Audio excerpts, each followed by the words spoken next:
हिंदी में यूपीएससी की तैयारी से संबंधित प्रोग्राम्स को देखने के लिए सब्सक्राइब करें स्टडी IQIAS हिंदी। हेलो दोस्तों, कैसे हैं आप सभी लोग। सबसे पहले तो मैं मनोज कुमार आप सभी लोगों का आपके अपने चैनल स्टडी IQIAS हिंदी पर बहुत बहुत स्वागत करता हूं और उम्मीद करता हूं कि आप सभी लोग बहुत अच्छे होंगे, आप लोगों की पढ़ाई बहुत अच्छी चल रही होगी। दोस्तों, ये मानता हूं कि पिछले कुछ दिनों से आपकी मॉडर्न इंडिया की क्लास की जो कंटिन्यूटी है वो थोड़ी सी ब्रेक हुई थी, कुछ अर्जेंट काम और कुछ शेड्यूल में चेंज होने की वजह से। लेकिन अब हम लोगों ने फिर से उसी को कंटिन्यू किया है। पिछले वीक में थोड़ा सा एक दो क्लास मिस हुई थी, ठीक है ना। तो अब से हम लोगों की क्लास फिर से मंडे टू थर्सडे आपकी मॉडर्न इंडिया की क्लास रहेगी।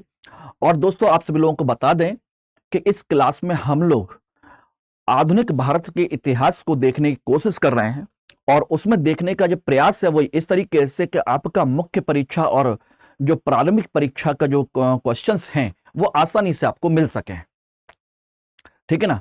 तो इस चीज को हम लोग स्टार्ट कर रहे हैं। दोस्तों, आज हम लोग बात करेंगे अपने क्वेश्चन नंबर 13, यानी कि टॉपिक है आज का हमारा आंग्ल सिख युद्ध को लेकर के, एंग्लो सिख वार। पिछली क्लास में हम लोगों ने एंग्लो मराठा युद्ध के बारे में डिस्कस किया था। आज हम लोग बात करेंगे आंग्ल सिख युद्ध के वजह के संदर्भ में। इसमें हम चर्चा करेंगे कि राजा रणजीत सिंह की मृत्यु के बाद पंजाब में आखिर ऐसा क्या हुआ कि पूरे पंजाब को ब्रिटिश ईस्ट इंडिया कंपनी ने अपने नियंत्रण में ले लिया और सारे सिख कम्युनिटी, जो कि बहुत बड़े योद्धा थे, बहुत बड़े शूरवीर, ठीक है ना, थे और अच्छे सैनिक माने जाते थे, लेकिन उसके बावजूद भी वो लोग हार गए और ब्रिटिश कंपनी ने पूरे क्षेत्र को अपने नियंत्रण में ले लिया, ठीक है ना। तो इस पर हम मुद्दे पर चर्चा करेंगे। तो चलिए दोस्तों, सभी लोग जल्दी जल्दी ज्वाइन कर लीजिए। मैं फिर से आप लोगों का बहुत बहुत स्वागत करता हूं आपके स्टडी IQIAS हिंदी चैनल पर। चलिए सब लोग जल्दी से ज्वाइन करिए प्रॉपर तरीके से, ठीक है ना। एवरीबॉडी, मेरी आवाज प्रॉपर आप लोगों तक पहुंच रही है? ओके, चलिए ठीक। तो दोस्तों, आज हम लोग बात कर रहे हैं आधुनिक भारत का इतिहास, आंग्ल सिख युद्ध। और इसमें सबसे पहले यह जानना है कि आखिर एक क्वेश्चन इस पर क्या बन सकता है और किस तरीके से बन सकता है। तो इसमें देखेंगे तो सबसे पहला सिंपल सा क्वेश्चन है जिससे हम अपने, देखिए, सारी चीजों को कवर कर सके। मैं 2 से 3 तरीके के क्वेश्चन इसमें से उठाता हूं और वो क्वेश्चन इस तरीके से रहते हैं कि आपके कंटेंट भी तैयार हो जाए, क्वेश्चन भी तैयार हो जाए और उसका जो कोर है वो आप अच्छे से समझ सके, ठीक है ना। तो आज का जो प्रश्न है वो है आपका आंग्ल सिख युद्ध, एंग्लो सिख वार जो है, उसके कारणों और उसके परिणामों की विवेचना कीजिए। यानी कि आखिर आंग्ल सिख युद्ध के कारण क्या थे और उसके परिणाम क्या हुए, इस पर आज हम लोग चर्चा करेंगे। सबसे पहले तो आप अच्छे से जानते हैं, इसको 2 चीजों में हमने विभाजित किया, एक कारण और एक परिणाम। इन 2 चीजों पर हम लोग विशेष तौर पर चर्चा करेंगे। बात यह आती है कि इससे पहले आपको एक चीज और क्लियर होना चाहिए कि आंग्ल सिख युद्ध कितने हुए थे। 1 हुआ था या 2 हुए थे या 3 हुए थे, कितने आंग्ल सिख युद्ध हुए थे और वो उन युद्धों का कारण क्या था, ठीक है ना, ध्यान रखना।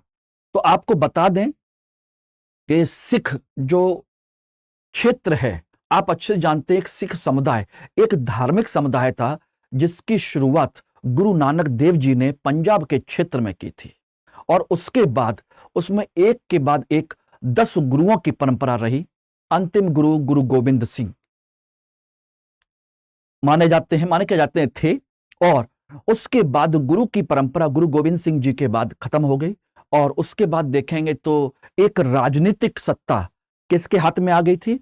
राजनीतिक सत्ता आ गई थी आपके बंदा बहादुर के हाथ में।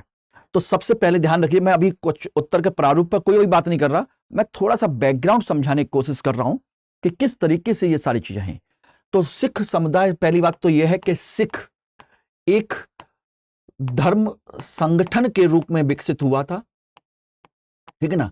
इसमें ध्यान दीजिएगा, आपके 10 गुरुओं की परंपरा थी, 10 गुरु, जिनमें पहले गुरु हैं गुरु नानक देव जी,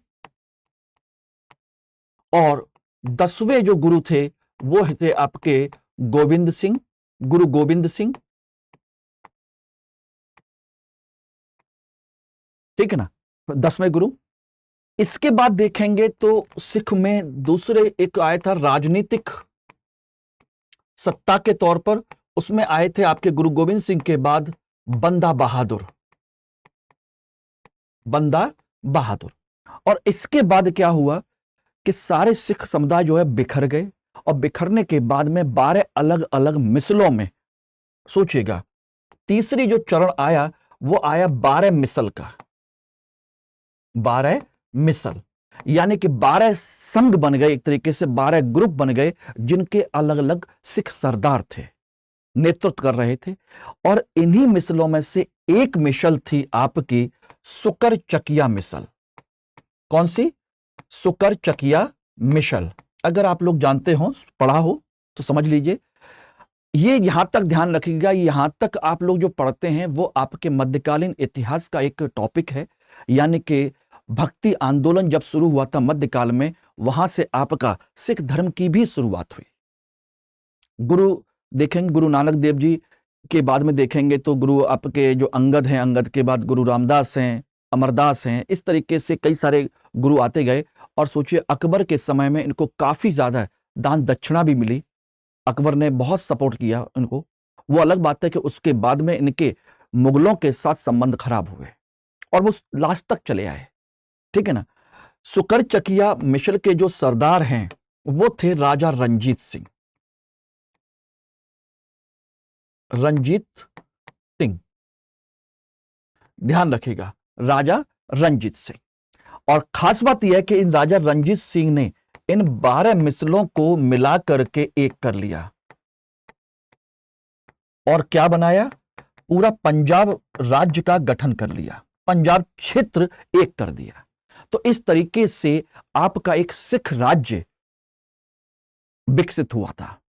तो ये एक बैकग्राउंड है जो आप लोगों को पता होना चाहिए कि पंजाब के क्षेत्र में बात आती है कि जब तक राजा रंजीत सिंह रहे, उनके संबंध अफगानिस्तान के साथ में और कह लीजिए सिंध के अमीरों के साथ में या फिर अंग्रेजों के साथ में बहुत ही कूटनीतिक तरीके से, बहुत ही रणनीतिक तरीके से संबंध बने रहे, और उसमें आपस में किसी की भी कोई लड़ाई झगड़ा या संघर्ष नहीं हुआ, क्योंकि राजा रंजीत सिंह बहुत ही सुलझे हुए, बहुत ही दूरदर्शी, बहुत ही कहा जाए कि एक दृष्टिवक्ता के तौर पर थे, इसलिए उनके समय में कोई समस्या नहीं हुई। लेकिन खास बात यह थी कि पंजाब का महत्व क्या था। अब यहां पर हम देखें तो जैसे ही राजा रंजीत सिंह की मृत्यु हुई, पंजाब पर सोचिएगा अंग्रेजों की नजरें उस पर लगने लगी, अंग्रेजों की नजर उनके राज्य को हड़पने पर लग गई, यह समझिएगा। लेकिन आपको बता दें कि केवल इतना ही कंसेप्ट नहीं था, कमियां और समस्याएं दोनों तरफ थी। तो ये हमने एक बैकग्राउंड देखा। सबसे बड़ी चीज जानने की कोशिश कीजिए कि पंजाब जो क्षेत्र है, उससे पहले हम लोगों ने 2-3 चीजें और डिस्कस की हैं। अगर ध्यान दीजिएगा तो मैंने सबसे पहले आपको बताया था कि अंग्रेजों ने सोचिएगा कौन कौन से राज्य जीते थे। अंग्रेजों ने जीता था सबसे पहले बंगाल, ध्यान रखना। उसके बाद देखा जाए तो बंगाल के बाद में मैसूर। बंगाल पर उन्होंने एक धनी प्रांत था, इसलिए यहां पर धन के लिए कंट्रोल किया, ठीक है ना। प्लस ये एक व्यापारिक केंद्र था, व्यापारिक केंद्र की वजह से भी यहां पर नियंत्रण किया, ठीक। बात आती है कि मैसूर पर क्यों कब्जा किया। मैसूर पर जो कब्जा किया वो था, आपको मैंने बताया था, वो कंसेप्ट था आपका किसका, गरम मसालों का, मसालों का क्षेत्र, गरम मसालों का। तो इस तरीके से अगर आप देखेंगे तो ध्यान दीजिएगा, अभी का जो भारत है वो इस तरीके का भारत आप देख सकते हैं, इस तरीके से आप देख सकते हैं, ठीक है ना। ये कंसेप्ट है इस समय का। अब यहां पर देखिएगा ये है आपका पंजाब का क्षेत्र, जिस पंजाब में ध्यान रखना आपका कश्मीर से लेकर के पूरा हरियाणा और पाकिस्तानी पंजाब वाला क्षेत्र इसमें आता था। उस समय कश्मीर भी इसी का एक हिस्सा था। यह पंजाब था। ध्यान रखना ये आपका मराठा क्षेत्र है, मराठा। और ये ध्यान रखिएगा ये था आपका मैसूर का क्षेत्र, ये मराठा और ये पंजाब। और यहां देखेंगे तो पूरा का पूरा आपका बंगाल से लेकर के बांग्लादेश वाला जो हिस्सा है, ये पूरा का पूरा ये है आपका बंगाल। और यहां पर आपके निजाम वगैरह ये मौजूद है, ठीक है ना। तो ये क्लियर हो गया। सोचिए इसको वो लोग जीत चुके हैं, इसको ब्रिटिश ईस्ट इंडिया कंपनी जीत चुकी है, मैसूर को तमिलनाडु को भी जीत चुकी है, ठीक है ना। मराठों को भी अब तक जीत चुकी। तो यहां देखेंगे तो कब जीता उन्होंने, 1757 से लेकर के 1764 के बीच में इस पर कब्जा कर लिया। यहां पर देखेंगे तो 1799 में इस पर कब्जा कर लिया और 1818 में इस पर कब्जा कर लिया। यानी कि एक तरीके से ध्यान रखना इस पूरे क्षेत्र को कब्जा कर चुके हैं। और यहीं पर ध्यान दीजिएगा यह है आपका दिल्ली, और दिल्ली पर उन्होंने नियंत्रण कर लिया था 1803 में। दिल्ली के लाल किले पर 1803 में कब्जा कर लिया और मुगल बादशाह को कह दिया कि तुमको जहां रहना है वो केवल लाल किला है, तुम्हारी रियासत लाल किले के अंदर है, लाल किले के बाहर सारी रियासत किसकी है, अंग्रेजों की। तो इस तरीके से देखा जाए तो लगभग पूरा भारत, उत्तर भारत के पंजाब के क्षेत्र को छोड़ करके बाकी सब ये जीत चुके थे, सब कुछ। अब बताइए अंग्रेजों को क्या चाहिए। अब जो चाहिए मैं बता देता हूं। एक्चुअली में यहीं पर समझिएगा, मैसूर मसालों के लिए फेमस था, मसालों के लिए, और ब्रिटिशर्स आए किस लिए थे, इसी के लिए। मराठा क्षेत्र था कपास के लिए प्रसिद्ध, और कपास आपको पता है कि सन 1750 के बाद इंग्लैंड में औद्योगिक क्रांति हो चुकी थी। उनको वहां पर अपने उद्योगों के लिए कच्चा माल चाहिए था, और कपास कहां से आएगा, इंडिया से, क्योंकि अमेरिका उनसे स्वतंत्र हो चुका है, बिल्कुल अलग हो चुका है। तो अमेरिका से उनको अब कोई हेल्प मिल नहीं रही, तो किस पर कंट्रोल करें, इंडिया पर। इसलिए इन क्षेत्रों पर उन्होंने बाकायदा कंट्रोल किया, कब्जा किया। अब पंजाब पर क्या कंडीशन थी, पंजाब पर उनकी नजर थी सिर्फ और सिर्फ अनाज के लिए। किसके लिए, अनाज के लिए। ध्यान रखना। और पंजाब गेहूं चावल के उत्पादन का बहुत बड़ा केंद्र था, और यह बहुत उपजाऊ क्षेत्र भी है। और इंग्लैंड के उद्योगों में, नगरों में काम करने वाले जो मजदूर हैं, लोग हैं, उन लोगों के लिए अनाज चाहिए। वो कहां से आएगा, यहां से। क्योंकि वहां पर क्या हो रहा था, नगरीकरण तेजी से बढ़ रहा था, गांव के लोग शहर की ओर पलायन कर रहे थे, और गांव में खेतों में वहां पर कॉरपोरेट खेती हो रही है। सोचिए वाणिज्यिक फसलें उगाई जा रही हैं उनके उद्योगों के लिए, तो अनाज कहां से आए, तो अनाज उपनिवेशों से लेना था। लेकिन उपनिवेशों में सबसे अच्छा उपनिवेश कौन सा है, भारत। इसलिए उन्होंने पंजाब पर अपना प्लान कर रखा था, किसके लिए, अनाज के लिए। तो मुख्य कारण समझ में आ गया आप लोगों को। तो यह है इसका मुख्य कारण, ठीक है ना। तो एक कारण यह समझ में आ गया। अब बात करते हैं कि आखिर इनके युद्ध के कारण क्या थे, किस तरीके से थे, उसको आप समझने की कोशिश कीजिएगा। तो इस तरह से देखें तो हमने इसका पहले बैकग्राउंड समझ लिया, उसके बाद हमने इसकी बाकायदा जो पृष्ठभूमि है, जो कारण हो सकते हैं, उन सबको हमने देखने की कोशिश की। ये हमने देख लिया, जान लिया, समझ लिया, ठीक है ना। ये इसका कंसेप्ट है। अब इसके बाद हम लिखेंगे इनके कारण क्या है, इसके परिणाम क्या है, और कौन कौन से युद्ध हुए हैं। तो ध्यान रखिएगा, मैं यहां पर आपको दूसरी चीज और डिस्कस कर दे रहा हूं कि अंग्रेजों और आंग्ल सिख युद्ध कितने हुए हैं, आंग्ल सिख युद्ध, और इसकी पृष्ठभूमि आपको जानना बहुत जरूरी है। कारण परिणाम तो बहुत जल्दी आप सीख जाएंगे, कोई समस्या नहीं है, लेकिन इसकी अगर पृष्ठभूमि नहीं जाने तो सिर्फ सब कुछ गड़बड़ हो जाएगा। राजा रणजीत सिंह, इनकी मृत्यु हो गई 1839 में। मृत्यु। ठीक है ना। और मृत्यु के बाद कंडीशन ये हो गई कि इनके कई सारी पत्नियां थी, तो स्वाभाविक सी बात है, हर पत्नी, हर रानी ये चाहती है कि मेरा बेटा शासक बने। इसलिए इनमें सत्ता के लिए संघर्ष हुआ और एक के बाद एक कई सारे, ध्यान रखना, इनके उत्तराधिकारी आए, कई सारे उत्तराधिकारी। इनमें सबसे पहले उत्तराधिकारी जो बने उनका नाम था, कोई बता सकता है? खड़क सिंह। ध्यान रखना, क्या नाम है? पहले इनके जो पुत्र हैं खड़क सिंह, दूसरे बने आपके नौनिहाल सिंह, नौनिहाल सिंह। ये सबसे योग्य माने जाते थे, उनके पुत्रों में सबसे योग्य माने जाते थे। ठीक है ना। और तीसरे हैं आपके शेर सिंह, और चौथे हैं आपके अंतिम, वो है राजा दिलीप सिंह।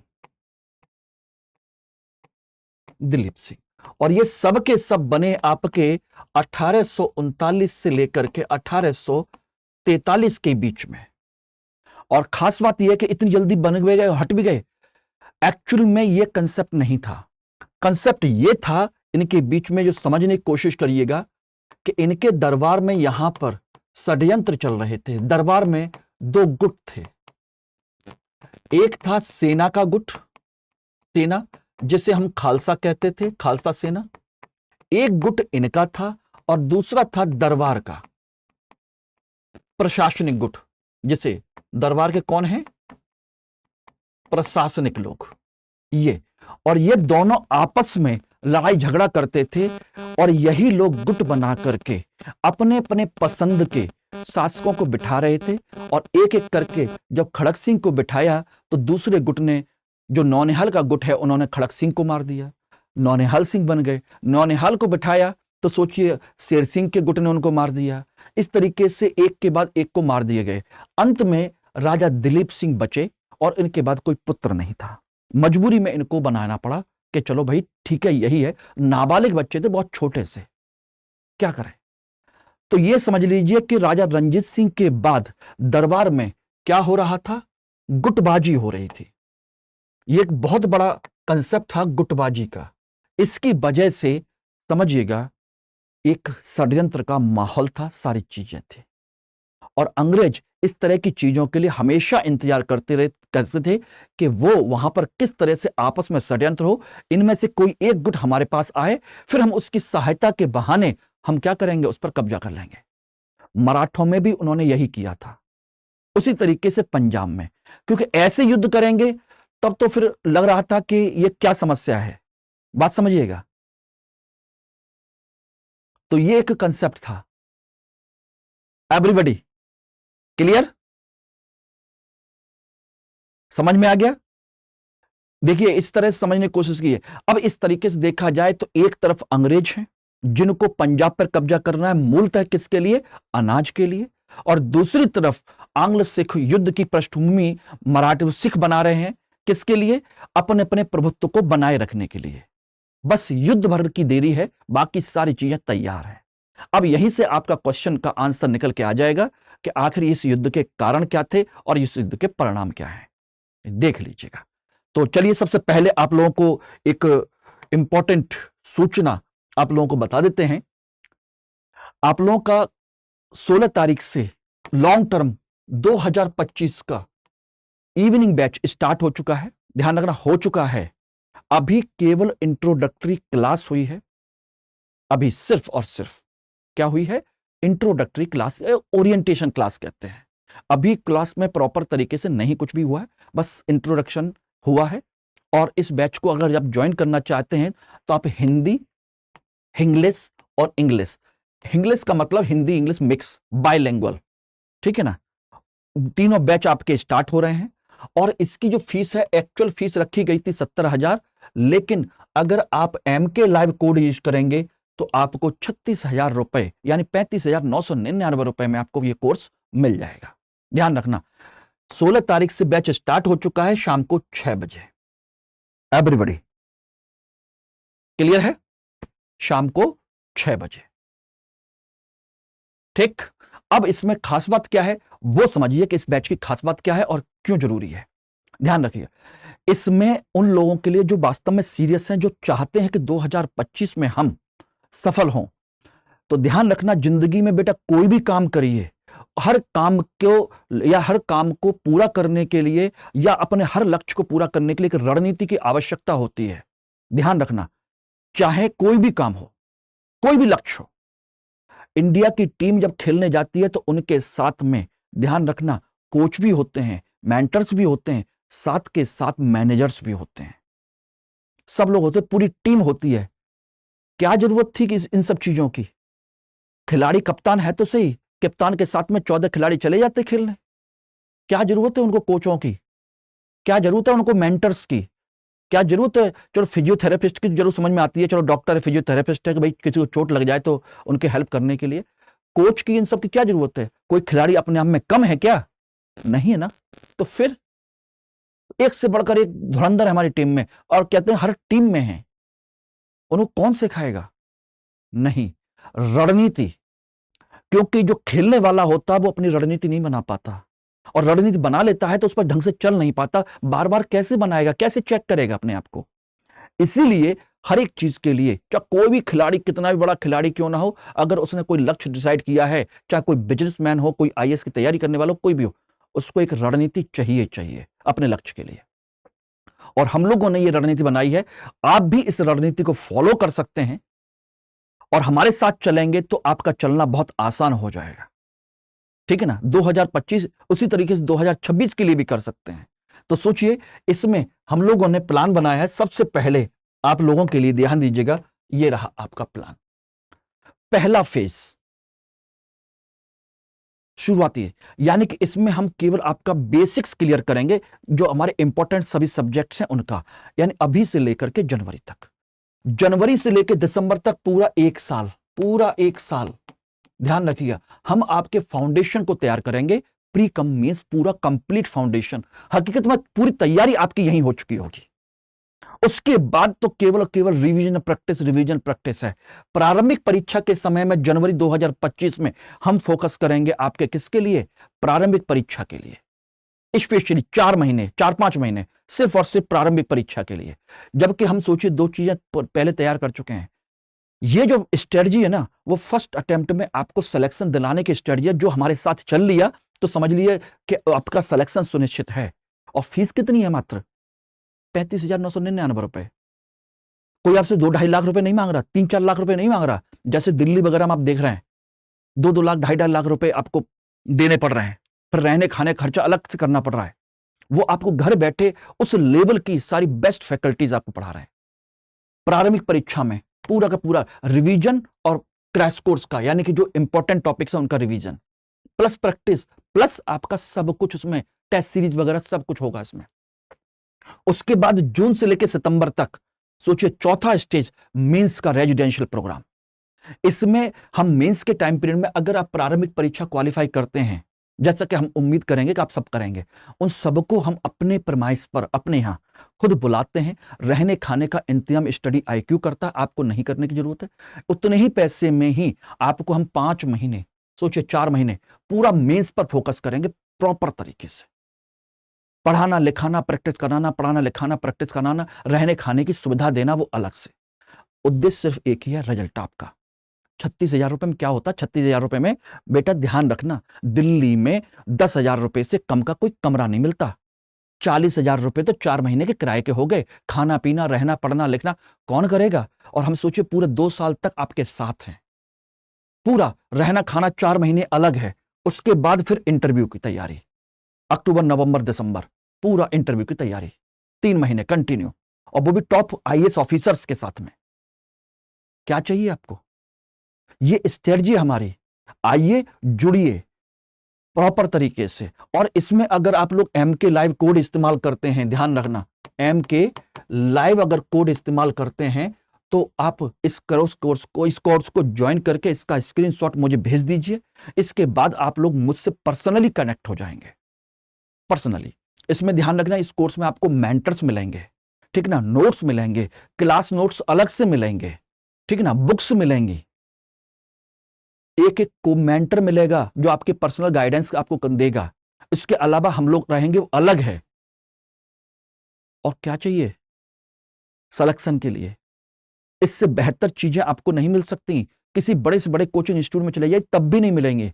लेकिन ध्यान रखना, जितना आप लेट करेंगे, समझ लीजिए हमारा जो ये जो पूरा बेस है, ये वाला जो बेस है, उतना कम होता चला जाएगा, उतना कम समय पड़ेगा।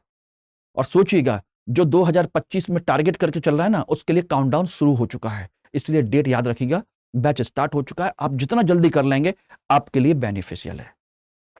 ठीक, चलिए अब हम बात करते हैं अपने टॉपिक पर आकर के, आंग्ल सिख युद्ध के कारण और परिणाम। यहां पर देख लीजिएगा। अब आंग्ल सिख युद्ध के कारण क्या है? सबसे पहले तो सोचिएगा, पहला कारण सिखों के दरबारी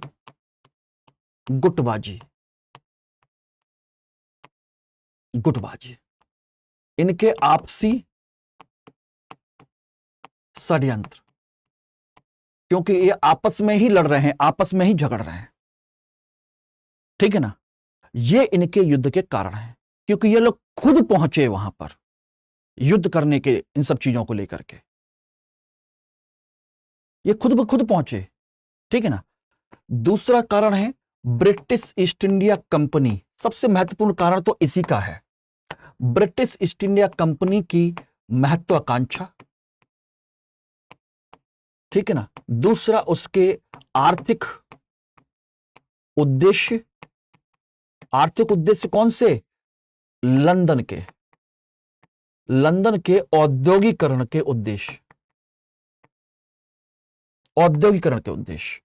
ठीक है ना। तीसरा उसका क्या चाहिए यहां पर? अनाज क्षेत्र पर नियंत्रण, क्या चाहिए? नियंत्रण। अनाज उनको चाहिए था, ठीक है ना। दूसरा आपका सिंध अफगान के क्षेत्र पर नियंत्रण चाहिए। सिंध अफगान क्षेत्र पर भी क्या चाहिए? उनको नियंत्रण चाहिए, ठीक है ना। इस तरीके से उनकी महत्वाकांक्षा किसकी है? संपूर्ण भारत को जीतने की, संपूर्ण भारत जीतने की महत्वाकांक्षा ये उनकी है। क्यों? क्योंकि ऑलरेडी वो पूरा भारत पहले ही जीत चुके हैं, अब केवल पंजाब बचा है सिर्फ, इसलिए उनकी नजर लगी हुई है संपूर्ण भारत जीतने की। कैसे कह सकते हैं? यहीं पर लिख लीजिए, क्योंकि लगभग संपूर्ण भारत वो जीत चुके थे, अब केवल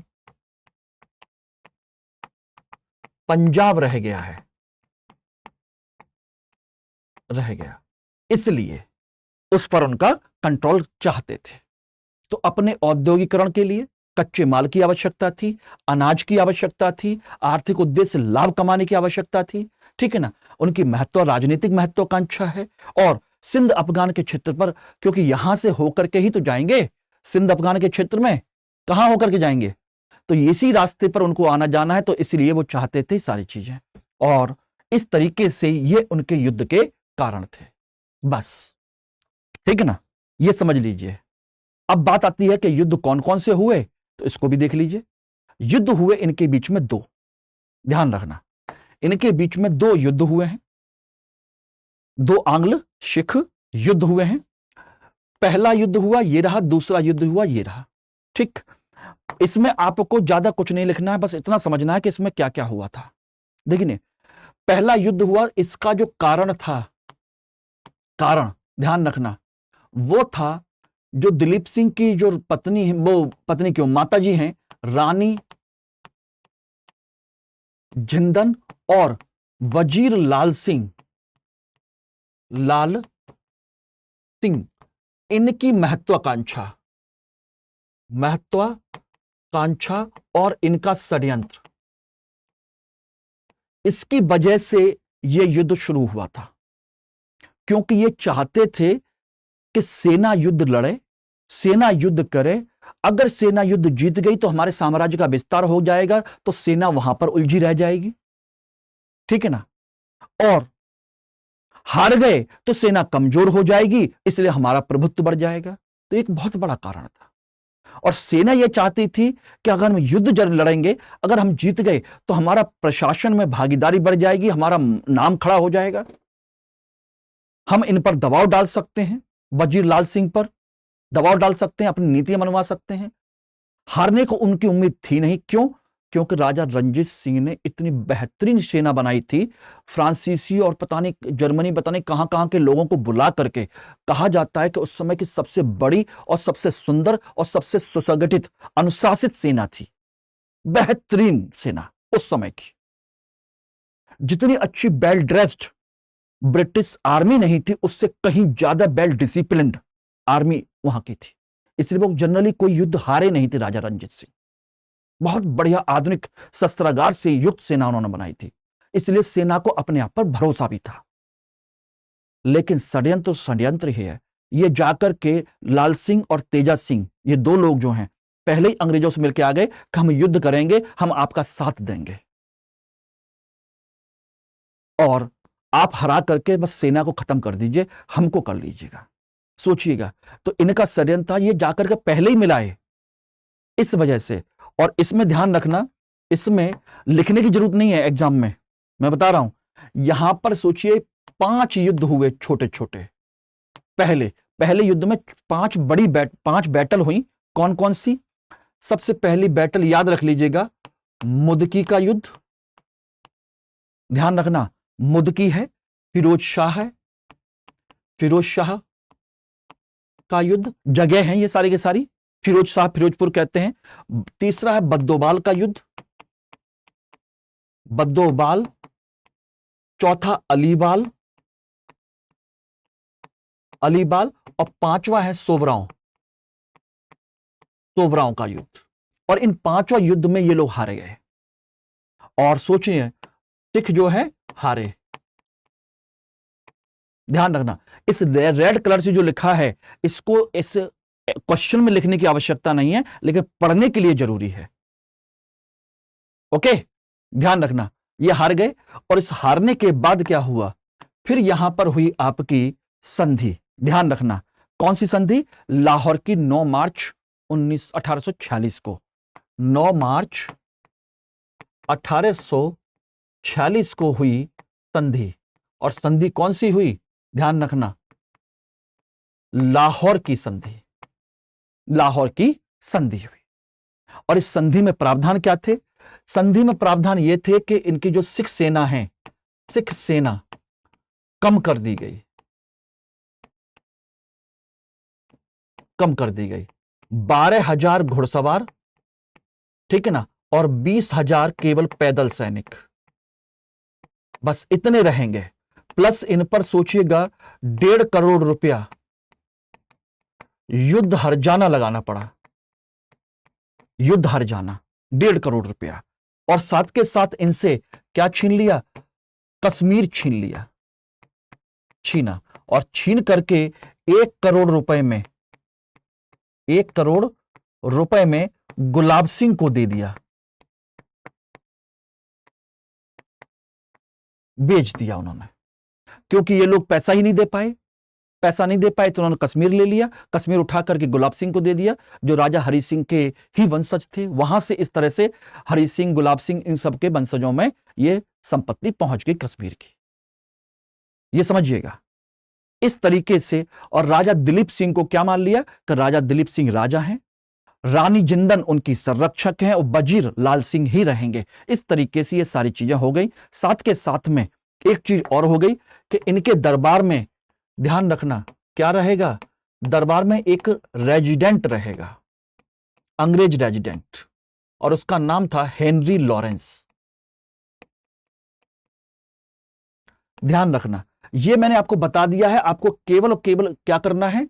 कारण बताने हैं, और जो लाहौर की संधि है केवल वो बतानी है, बस इसमें। क्योंकि इससे ज्यादा शब्द आपके पास नहीं है, बाकी मैंने पढ़ाने के लिए आपको बता दिया है। क्लियर हो गया? अब इसी में ध्यान रखिएगा, दूसरा सिख युद्ध है, सेकंड एंग्लो सिख वार है। दूसरा सिख युद्ध। यह क्यों हुआ आपका 1848-49 में? इसके पीछे जो कारण था, ध्यान रखना, एक तो था डलहौजी की महत्वाकांक्षा। डलहौजी अब चाहता था कि इन राज्यों को अपने साम्राज्य में मिला लिया जाए। डलहौजी की महत्वाकांक्षा, ठीक है ना, कि वो चाहता था कि पूरे क्षेत्र को अपने उसमें मिला लिया जाए किसी भी कंडीशन में। दूसरा कारण था खालसा सेना। खालसा सेना अपनी खालसा सेना अपना वर्चस्व चाहती थी, क्योंकि वो पहले हार चुके थे। अब चाहते थे कि हम युद्ध करें, जीतें और अपनी जो कहा जाए कि मिसाल थी, अपनी जो महत्व था उसको बनाए रखें फिर से, ये भी चाहते थे। तीसरा था मुख्य कारण रानी जिंदन की बेइज्जती। रानी जिंदन की बेइज्जती। बेइज्जती, क्या बेइज्जती हुई थी यह समझ लीजिए। पहली बेइज्जती कि इनको संरक्षक पद से हटा दिया। संरक्षक पद से हटाया, ध्यान रखना। नंबर 1, पहले इनको 1.5 लाख रुपए की पेंशन दी और इसको भी कम करके 48,000 रुपए की पेंशन कर दी। 48,000 की पेंशन करके इनको शेखुपुरा भेज दिया, यानी कि शेखुपुरा भेजा। और एक तरीके से यह बेइज्जती है कि एक माता को अपने बेटे से दूर रखा गया और राजा को अलग कर दिया, क्योंकि बच्चा छोटा ही था अभी, ठीक है ना, क्लियर हो गया। और चौथा कारण है, सोचिए, मुल्तान का जो गवर्नर है मूलराज ने विद्रोह कर दिया। विद्रोह किया। इस तरीके से 1, 2, 3, 4 ये 4 कारण निकले दूसरे सिख युद्ध के। और यहां पर ध्यान रखना, इस सिख युद्ध में ध्यान रखिएगा, यहां पर आपके क्या हुआ, सिख हारे। और यहां पर भी आपके 3 युद्ध हुए थे, ध्यान रखना, 3 युद्ध हुए थे। Number 1, number 2, number 3। कौन कौन से युद्ध हुए हैं? पहला युद्ध हुआ है आपका रामनगर का, दूसरा चिलियावाला का, तीसरा गुजरात नगर। पहला रामनगर का युद्ध, दूसरा चिलियावाला का युद्ध और तीसरा हुआ है गुजरात नगर का युद्ध। सोचिए, इसे हम तोपों का युद्ध भी कहते हैं, सबसे खतरनाक था। सबसे खतरनाक, यहां पर चारों तरफ से घेर करके सिखों को मारा गया। चारों तरफ से, पहाड़ियों की चारों तरफ तोपें लगा दी, बीच में सिख सेना को फंसाया गया और उनको सबको मार दिया गया बहुत बुरी तरीके से। इस तरीके से ये हारे। और हारने के परिणाम क्या हुआ? परिणाम हुआ, यहां पर नोट कर लीजिएगा, परिणाम यह हुआ कि जो सिख हैं वो हमेशा के लिए खत्म हो गए, यानी कि पूरे सिखों पर, सिख राज्य पर कब्जा कर लिया। सिख राज्य पर ब्रिटिश कंपनी का नियंत्रण हो गया, ठीक है ना। राजा दिलीप सिंह को इंग्लैंड भेज दिया पेंशन दे करके।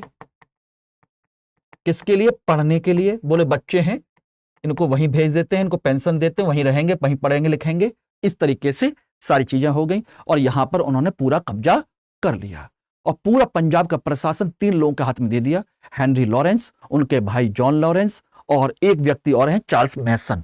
पूरा पंजाब का प्रशासन उन्होंने संभाला। इस तरीके से पूरे राज्य को उन्होंने जीत लिया, ठीक है ना। अब यहां पर आपको क्या क्वेश्चन में क्या करना पड़ेगा?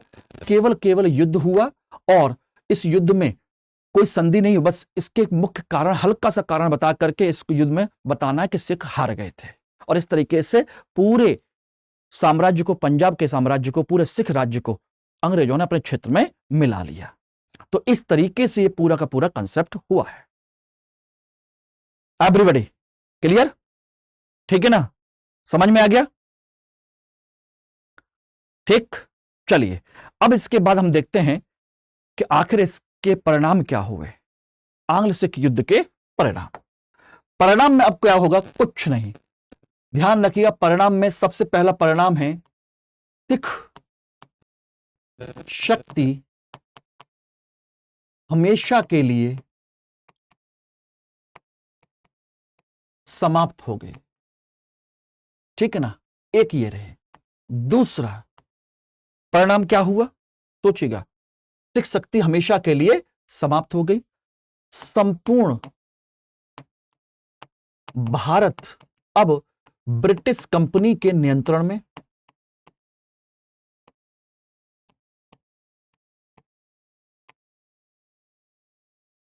ब्रिटिश कंपनी के किसमें हो गया, नियंत्रण में हो गया। पूरा भारत, संपूर्ण भारत हो गया।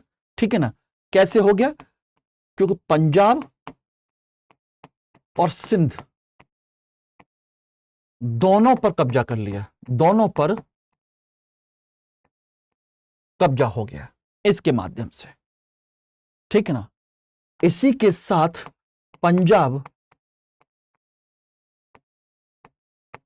का अनाज क्षेत्र कंपनी के पास।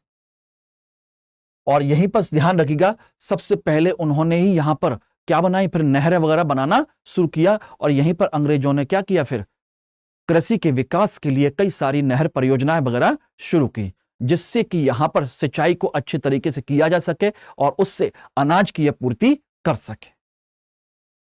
ठीक है ना, और क्या हुआ, ध्यान रखना, उत्तरी पश्चिमी भारत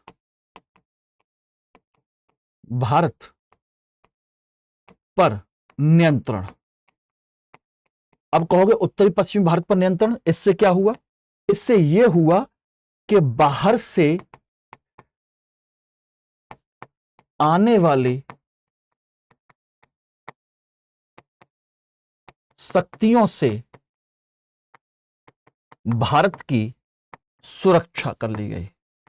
यानी कि अब जो उधर साइड से आएंगे, किधर से, अफगानिस्तान, ईरान की साइड से जो कोई भी भारत पर आक्रमण करेगा, अब हमने इस क्षेत्र पर कब्जा कर लिया है, आराम से वहीं के वहीं उनको निपटा सकते हैं और भारत पूरी तरह से सुरक्षित कर लिया। इस तरीके से पूरे भारत पर ब्रिटिश शक्ति ने अपना कंट्रोल कर लिया और यह युद्ध का परिणाम है। पूरी भारत की विजय कंप्लीट हो गई इसी के साथ। यह इसका कंसेप्ट क्लियर हो गया दोस्तों। इस तरीके से इस पर हमको काम करना है, इस तरीके से समझना है और पूरा इस तरीके से मैंने पूरा का पूरा आपको आंग्ल सिख युद्ध के सारे कंसेप्ट आपको क्लियर कर दिए। ठीक है ना, प्रारंभिक परीक्षा के भी, मुख्य परीक्षा के दृष्टिकोण से भी, हर एंगल से। ठीक है ना, कल हम इसके आगे अगले टॉपिक पर चर्चा करेंगे, एक और इंपॉर्टेंट टॉपिक। और कल से हम लोग हकीकत में टॉपिक स्टार्ट करेंगे, वो है ब्रिटिश ईस्ट इंडिया कंपनी की आर्थिक नीतियां। बहुत ही इंपॉर्टेंट टॉपिक है, बहुत इंपॉर्टेंट, ध्यान रखिएगा। इस तरीके से आप देखेंगे तो ये इसका आंसर का फॉर्मेट है। सबसे पहले आंग्ल सिख युद्ध के आप कारण बताएंगे, थोड़ा सा, लगभग 80 से 100 शब्दों के बीच में।